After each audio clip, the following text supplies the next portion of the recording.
Hello guys, तो welcome back to my channel. आज मैं आपके लिए लाई हूँ पीट बेब का सीज़न 2 एपिसोड सेकंड। अगर अभी तक आपने फर्स्ट एपिसोड नहीं देखा है तो आप मेरे चैनल पे जाके देख सकते हैं। तो बिना टाइम वेस्ट के शुरू करते हैं हम आज का एपिसोड।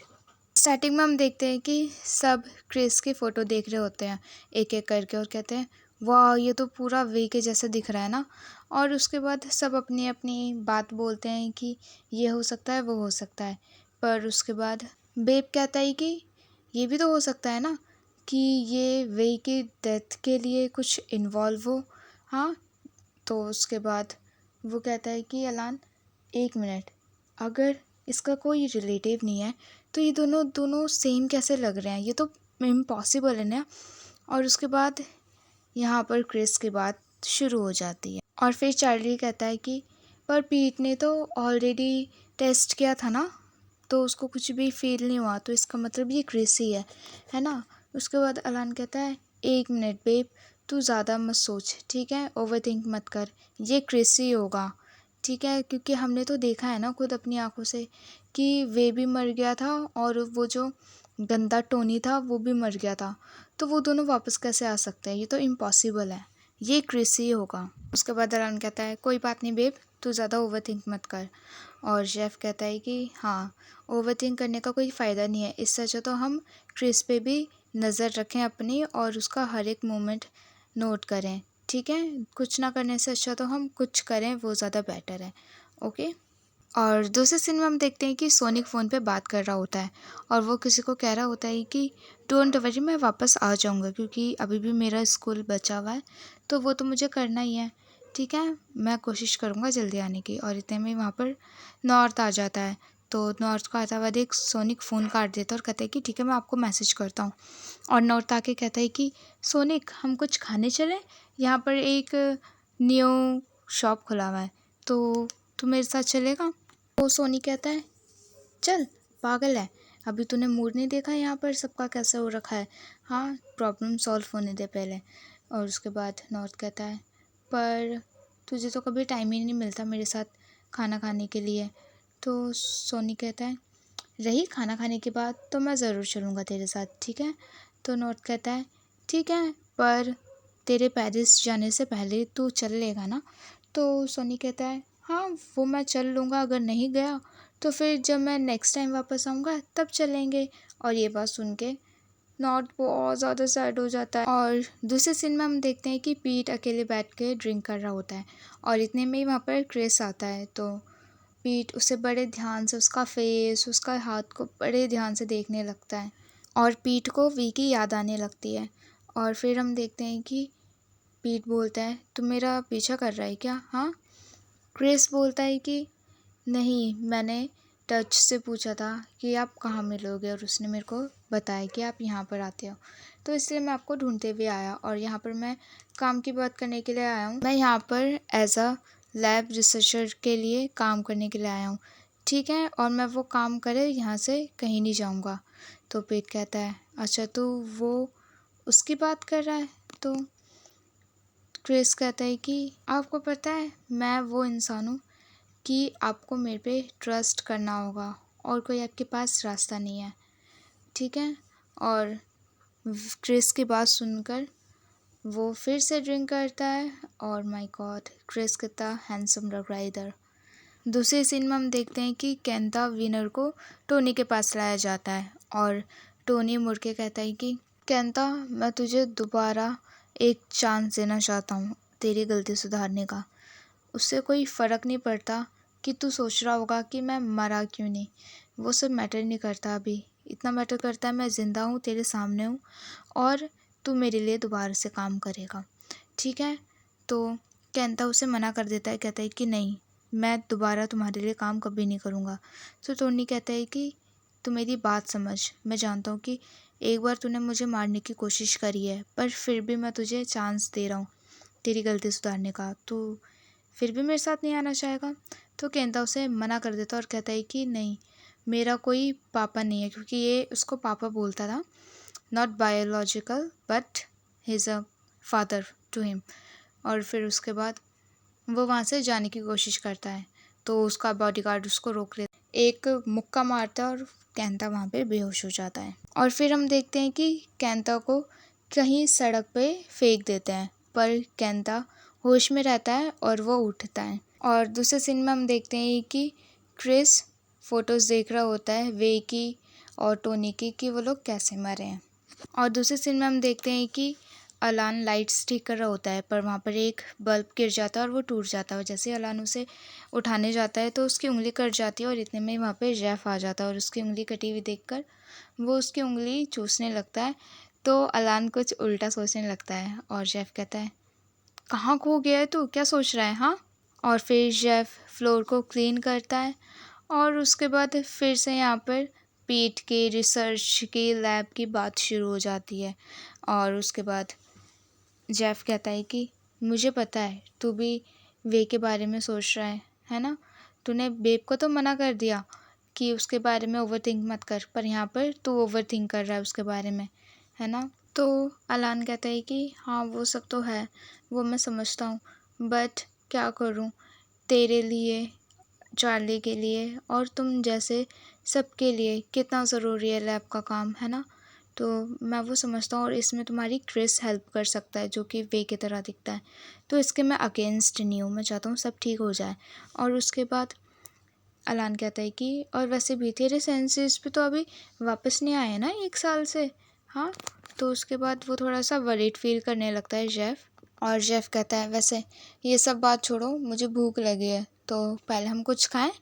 तो अलान कहता है पर मुझे भूख तेरी लगी है तो मैं खाना नहीं, मैं तुझे पहले खाऊंगा। और उसको बाइट करने लगता है और फिर इधर स्वीट स्वीट स्वीट किसेस। और दूसरे सीन में हम देखते हैं कि बेब बहुत ज़्यादा मेहनत कर रहा होता है, वो प्रैक्टिस कर रहा होता है, वो रुकता ही नहीं है, रेस्ट भी नहीं करता है।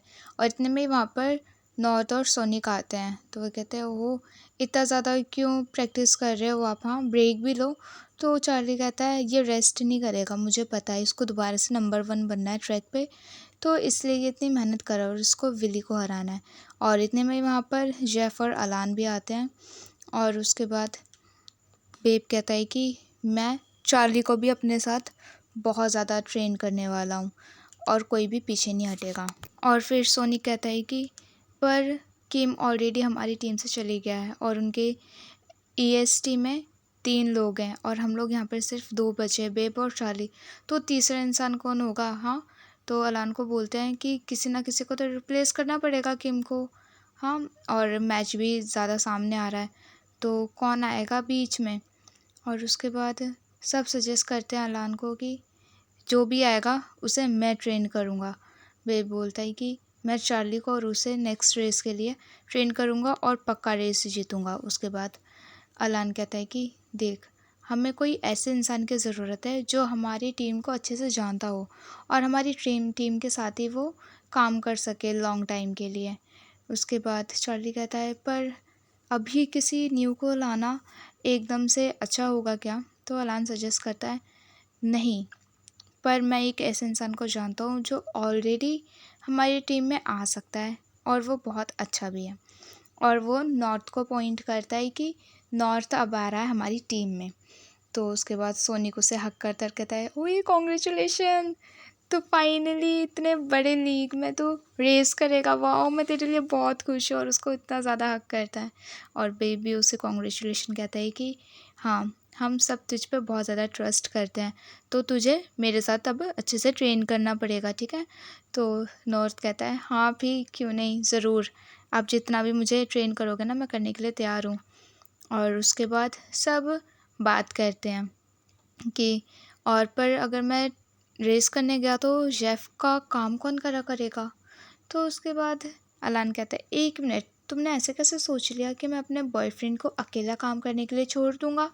हाँ, ऐसा नहीं हो सकता, मैंने ऑलरेडी एक न्यू इंसान को ढूंढ लिया है जो कि जेफ के साथ काम करेगा। और सब देखते हैं बाहर और वहाँ से आता है डीन।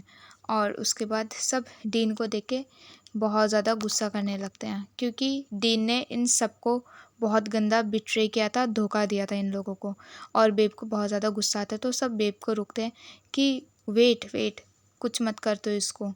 फिर उसके बाद अलान बताता है कि क्या हुआ था और कल रात को अलान जगा हुआ था और जब वो पानी पी के वापस अपने रूम में जा रहा था तो उसने किसी को देखा जाते हुए और फिर वो उसका पीछा करता है धीरे धीरे, पर वो भाग रहा होता है और उसके बाद अलान फाइनली उसको पकड़ लेता है। वो टॉर्च लेके जाता है तो उसके बाद डीन कहता है कि अलान वेट, ये मैं हूँ, और अलान उसे नहीं मारता है और हम देखते हैं कि अलान, डीन और जेफ तीनों मिलकर बात करते हैं और फाइनली डीन इनको सब सच बता देता है। मुझे किसी ने जेल से निकाल दिया है और मैं अकेला नहीं निकला हूँ, कैंता और विनर को भी मेरे साथ निकाल दिया गया है। मैं तो वहाँ से बच के भाग गया और उन लोगों को लग रहा है कि मुझे गोली लग गई है, पर एक्चुअली मुझे गोली नहीं लगी थी। और डीन कहता है कि मुझे नहीं पता कि मैं कहाँ जाऊँ, तो इसलिए मैं यहाँ पर आ गया, बस मुझे आज रात के लिए यहाँ पर रहने दो, मुझे छुपना है, कल सुबह जैसी होगी मैं यहाँ से चले जाऊँगा। और उसके बाद जेफ कहता है कि पर तुम्हें पता है तुम्हें किसने छुड़ाया? तो डीन कहता है नहीं, ये सब तो मुझे नहीं पता कि मेरे साथ क्या हुआ, किसने हमें छुड़ाया। और उसके बाद वो कहता है कि सुबह होते मैं यहाँ से चले जाऊँगा और मैं कोई नया काम ढूँढूँगा। तो अलान कहता है कि तुझे दोबारा गैराज में काम करना है? हाँ, जो हुआ तू उसे भूल जा, क्योंकि अब हम भी भूल चुके हैं, ठीक है? तू अभी भी हमारी फैमिली का पार्ट है। तो डीन कहता है क्या मैं सच में आ सकता हूँ? और फिर यहाँ पे हमारा रात की बात ख़त्म होती है और सब बैठ के बात कर रहे होते हैं। तो अलान कहता है कि बेब, ये तेरे पे डिपेंड करता है कि तू उसे माफ़ करना चाहता है कि नहीं करना चाहता, ठीक है? जो हुआ तू उसे भूल जा। मैं जानता हूँ कि इसने तुझे मारने की कोशिश करी थी, पर डीन कहता है कि मैं सच में आपसे माफ़ी मांगना चाहता हूँ।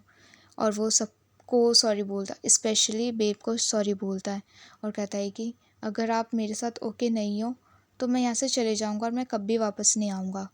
तो बेब कहता है ठीक है, मुझे पता है कि उन लोगों ने तेरा यूज़ किया था। और डीन कहता है कि और वैसे भी अब मेरे को रेसर नहीं बनना, मेरे को बस यहाँ पर मैकेनिक बन के मैं काम करने के लिए रेडी हूँ और मैं बस आप सबका ट्रस्ट वापस जीतना चाहता हूँ, मेरे लिए इतना काफ़ी है। तो उसके बाद शेफ़ कहता है कि हम इस पे ट्रस्ट कर सकते हैं, ठीक है? ये मेरे साथ काम करेगा और कुछ भी गलत नहीं करेगा ये।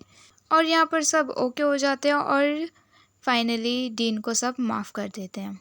और दूसरी तरफ हम देखते हैं कि बेब ड्रिंक कर रहा होता है अकेले और वहाँ पर विली आता है और उससे फ्लर्ट करना शुरू कर देता है और कहता है कि आपको पता है मैं लिटरली आपको लाइक करता हूँ, आप मेरे आइडल हो, तो मैं आपको जानना चाहता हूँ, आप मुझे जानना नहीं चाहते? तो बेब कहता है तू क्यों मेरे काम में टांग अड़ा रहा है? हाँ, तू जाके अपना काम करना। और पर विली फिर भी नहीं मानता है और वो उससे बात करने लगता है ज़बरदस्ती और कहता है कि मुझे आपके जैसा बनना है, मुझे पता है आपको क्या पसंद है और क्या नहीं पसंद है। और बेब कहता है कि ये तू पहला इंसान नहीं है जो मेरे क्लोज़ आ रहा है, हाँ, तेरे जैसे मेरे पास बहुत आए हैं। तो विली कहता है हाँ, और जो लास्ट वाला आया आज वो आपका बॉयफ्रेंड है ना? और मुझे पता है कि चार्ली इतना हैंडसम नहीं है मेरे जितना, है ना? तो उसके बाद बेब कहता है चुप हो जा और हाँ, मेरे बॉयफ्रेंड का नाम मत ले अपने मुंह से। तो विली कहता है ठीक है, मैं नहीं लूँगा, पर वैसे आपका बॉयफ्रेंड कहाँ है? आप दोनों तो हमेशा साथ रहते हो ना, तो आज वो क्यों नहीं दिख रहा? क्यों ना आज आप ऐसा एक्ट करो कि आज आप सिंगल हो, हाँ, और मेरे साथ चलो, मुझे पता है आपको क्या पसंद है, कुछ स्पाइसी, है ना? तो मेरे साथ बेड में जाने के लिए कुछ बुरा तो नहीं है ना? पर बेब वहाँ से हट जाता है और जाने लगता है, पर फिर से विली उसका रास्ता रोक लेता है और उसे फ्लर्ट करता रहता है, करता रहता है और करता रहता है नॉन स्टॉप। और उसके बाद वो बेब को कुछ बोलता है तो बेब उसको स्मेल करता है और वो उसके बहुत क्लोज जाता है, पर फिर विली कहता है एक मिनट, आप मुझे स्मेल करने के लिए यहाँ तक का है इतना क्लोज, कहीं आपके सेंसेस काम तो नहीं कर रहे हैं ना? मुझे पता है कि आप अपने सेंसेस खो चुके हो। तो उसके बाद बेब कहता है सुन, तुझे हराने के लिए ना मेरी सेंसेस की कोई ज़रूरत नहीं है, वो तो मैं तुझे ऐसे भी हरा सकता हूँ, ठीक है? और ऐसा बोल के बेब वहाँ से चला जाता है। दूसरे सीन में हम देखते हैं कि चार्ली और क्रिस दोनों लैब में बात कर रहे होते हैं और कुछ टेस्ट के बारे में बात कर रहे होते हैं, डिस्कशन चल रही होती है। और इतने में वहाँ पर वहीं की लैब की एक लड़की आती है और वो चार्ली को एक फ़ोटो दिखाती है जिसमें विली और बेब की फ़ोटो साथ में होती है और विली ने अपने स्टोरी पे लगाई होती है और वो देख के बहुत ज़्यादा वरीड फील करने लगता है। और दूसरे सीन में हम देखते हैं कि विली और बेब दोनों रेस करने के लिए जाते हैं ग्राउंड में। और उसके बाद विली कहता है कि 1 मिनट, हम रेस तो कर रहे हैं, अगर मैं रेस जीता तो उसके बाद बेब कहता है ठीक है, अगर मैं रेस जीता तो तू कभी भी मेरे बिजनेस में टांग नहीं अड़ाएगा, ठीक है। तो विली कहता है अगर मैं जीता तो आज रात आप मेरे साथ मेरे घर चलोगे, ठीक है। और उसके बाद यहाँ पर रेस शुरू होती है और इनके 2 लैप्स चलते हैं, मतलब 2 राउंड। और उसके बाद रेस ख़त्म होने के बाद पता चलता है कि बेब जीत चुका होता है। पर फिर भी विली कहता है कि ओहो, लगता है आपको हराना इतना आसान नहीं है, आप नंबर 1 पे ही रहोगे। और उसके बाद विली कहता है क्यों ना हम एक सेल्फ़ी लें। और वो सेल्फ़ी लेता है, पर वो फिर भी बेब के साथ बहुत ज़्यादा टची हो रहा होता है। पर बेब उसे धक्का दे देता है और कहता है कि आइंदा से ना मेरे क्लोज़ मत आना, और ऐसा बोल के वो चले जाता है। और जैसे ही वो घर जाता है वो अपने कपड़े रिमूव करता है और जब वो जा रहा होता है ऊपर, तो सीढ़ी पे ही चार्ली बैठा हुआ होता है और कहता है कि तू इतना लेट कैसे आया। तो बेब कहता है कुछ नहीं, बस मैं ड्रिंक कर रहा था, पर मैंने ज़्यादा ड्रिंक नहीं किया है, बस 1 ग्लास। तो चार्ली कहता है ठीक है, मैं मान लेता हूँ आपकी बात। पर वो बहुत गुस्से में होता है और उसे पता होता है चार्ली को, और चार्ली उसे जाने ही नहीं देता है। तो बेब कहता है फ़ाइन, आई एम सॉरी, मैंने बस थोड़ा सा ही पिया है, ठीक है। और फिर जाने लगता है। फिर से वो रोक लेता है और चार्ली उसको स्मेल करके कहता है कि 1 मिनट, तो बाहर गया था, वो ज़्यादा वहाँ पे भीड़ थी क्या जो मुझे तेरे ऊपर से दूसरे अल्फ़ा की स्मेल आ रही है। तो उसके बाद बेब कहता है कि नहीं, कुछ नहीं हुआ है, ठीक है। मुझे पता है कि ड्रग का यूज़ तेरे पे नहीं होता है, ठीक है, तेरे सेंसेस अभी भी बहुत ज़्यादा शार्प हैं। और उसके बाद चार्ली कहता है मुझे लगता है तू अकेले अकेले बहुत ज़्यादा मज़े करता है ना, तभी मेरे को घर पे अकेले छोड़ के गया। बेब कहता है सच में, मैंने बस एक ही ड्रिंक किया है, उससे ज़्यादा नहीं। तो चार्ली कहता है तुझे घर जल्दी आना चाहिए था ना, तुझे पता नहीं है कि घर पे तेरा कोई वेट कर रहा है। और उसके बाद यहाँ फ्लर्टिंग शुरू होती है और बेब कहता है मुझे पता है कि वो अच्छी चीज़ मेरा वेट क्यों कर रही है। और उसके बाद चार्ली उसे पुश करता है और उसको बाइट करने लगता है, उसको किस नहीं बाइट करता है। और उसके बाद वो कहता है क्या हुआ बेब, तू नहीं चाहता। और फिर उसके ईयर्स को किस, और wow that was such a hot किस। वो और किस करते करते चार्ली बेब का जो भी उसने पहना वो होता है वो फाड़ देता है, दैट वाज सो सेक्सी। और उसके बाद उसको किस करता रहता है और अपना वो चश्मा रिमूव करता है। और द वो और यहाँ पर रोमांटिक सीन थोड़ा सा स्केरी हो जाता है, सिर्फ चार्ली जैसे उसे देख रहा होता है बहुत ज़्यादा गुस्से में। और उसके बाद और फिर दूसरे सीन में हम देखते हैं कि चार्ली बेब को देख रहा होता है, क्योंकि बेब बहुत पीसफुली सो रहा होता है। और फिर वो उसका फ़ोन उठाता है और वो देखता है कि स्टोरी पे विली और बेब की फ़ोटो लगी हुई होती है। और उसे देख के उसको बहुत ज़्यादा गुस्सा आता है चार्ली को। दूसरे सीन में हम देखते हैं कि नेक्स्ट मॉर्निंग चार्ली अपने आप को मिरर में देख रहा होता है और उसको रात की बातें सारी याद आ रही होती हैं और वो बहुत गुस्से में होता है। और जब वो बाहर आता है तो बेब उसके लिए ब्रेकफास्ट बनाने लगता है। और उसके बाद चार्ली कहता है कि तू इतना जल्दी क्यों उठ गया और तू ब्रेकफास्ट बना रहा है। तो बेब कहता है रात को इतना वर्कआउट कर लिया ना, तो कुछ ब्रेकफास्ट में तो बनता है खाना, ठीक है, तू बैठ, मैं सर्व करता हूँ। और फिर बेब कहता है चार्ली तूने कुछ नोटिस किया, ये देख मेरे नेक पे, मैंने तेरे को बोला था कि तू मार्क मत छोड़ियो, अब जेफ और अलान फिर से मेरे को चिढ़ाएंगे, है ना। तो उसके बाद चार्ली कहता है नहीं, मैं बस इतना सबको बताना चाहता हूँ कि तू ऑलरेडी टेकन है, तेरे पास बॉयफ्रेंड है, ठीक है। तो उसके बाद बेब कहता है कल रात को ऑब्वियस नहीं था कि मैं सिर्फ दे रहा हूँ चार्ली। और उसके बाद वो कहता है कि वैसे कल रात को कुछ ज़्यादा ही सेक्सी लग रहा था कोई तो, हाँ। और फिर चार्ली कहता है कि वैसे आज तो तेरा ऑफ है ना। तो बेब कहता है नहीं, मेरा ऑफ तो है, पर फिर भी मैं अलान के साथ जा रहा हूँ थोड़ा सा प्रैक्टिस करने। तो चार्ली कहता है ठीक है, ओवर मत करना, ठीक है, तेरा ऑफ है तो थोड़ा रेस्ट भी कर लियो। तो बेब कहता है तू भी मेरे साथ चल। तो चार्ली मना कर देता है और कहता है कि मुझे लैब में जाना है, तो मैं वहाँ पर जा रहा हूँ। और उसके बाद बेब कहता है वैसे बहुत टाइम हो गया है कि हम साथ में कहीं बाहर नहीं गए हैं घूमने, तो प्लीज़ ये सब ख़त्म होने के बाद ना हम कहीं घूमने चलेंगे। तो चार्ली कहता है ठीक है, तेरे को जहाँ पर भी जाना है हम वहाँ चलेंगे। और फिर दोनों हैप्पीली ब्रेकफास्ट कर रहे होते हैं और बेब उसके लिए पानी निकाल रहा होता है। और इतने में उसके पास मैसेज आता है जिसमें विली उसको अपनी फ़ोटोज़ भेजता है और उसने कुछ लिखा हुआ होता है और ये सब देख रहा होता है पीछे से चार्ली। और फिर दूसरे सीन में हम देखते हैं कि चार्ली और क्रिस दोनों बात कर रहे होते हैं। तो क्रिस कहता है तो तेरे पास कभी भी ड्रग का असर नहीं किया ना तेरी बॉडी पे? तो चार्ली उसे बताता है नहीं, कभी भी नहीं। और फिर क्रिस उसे कहता है कि ठीक है, मैं तेरे लिए कुछ और ट्राई करूँगा, जब तक के लिए तू अपना ध्यान रखना। और दूसरी तरफ हम देखते हैं कि जेफ अपना काम कर रहा होता है और वहाँ पे डीन आता है और कहता है कि यहाँ पर कोई प्रैक्टिस के लिए नहीं आ रहा क्या आज? तो उसे जेफ बताता है कि नहीं, कोई नहीं आ रहा, बस बेब आने वाला था प्रैक्टिस करने के लिए, पर अभी तक वो पहुँचा नहीं। तू घर जा सकता है, आराम कर ले, रेस्ट, ठीक है, मैं यहाँ पर जो भी काम है वो मैं संभाल लूँगा। और डीन कहता है ठीक है, आप यहाँ पर देख लेना, मैं जा रहा हूँ।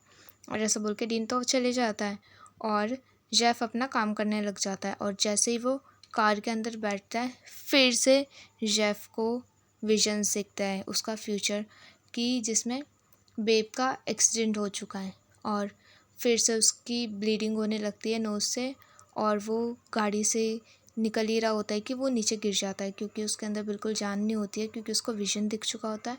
और वो सीधा अपना फ़ोन निकालता है फिर भी, और वो सीधा अलान को कॉल करता है और कहता है कि बेब को कॉल कर जल्दी। और अलान फ़ोन पे कह रहा होता है जेफ क्या हुआ तुझे जेफ, पर जेफ नहीं सुनता और वो बेहोश हो जाता है। और यहाँ पर हमारा एपिसोड 2 ख़त्म होता है। एपिसोड 3 देखने के लिए प्लीज़ मेरे चैनल को सब्सक्राइब ज़रूर कर देना। वीडियो अच्छी लगी तो वीडियो में लाइक कमेंट शेयर करना मत भूलना। And thanks for watching guys, I hope you like this video. Bye bye.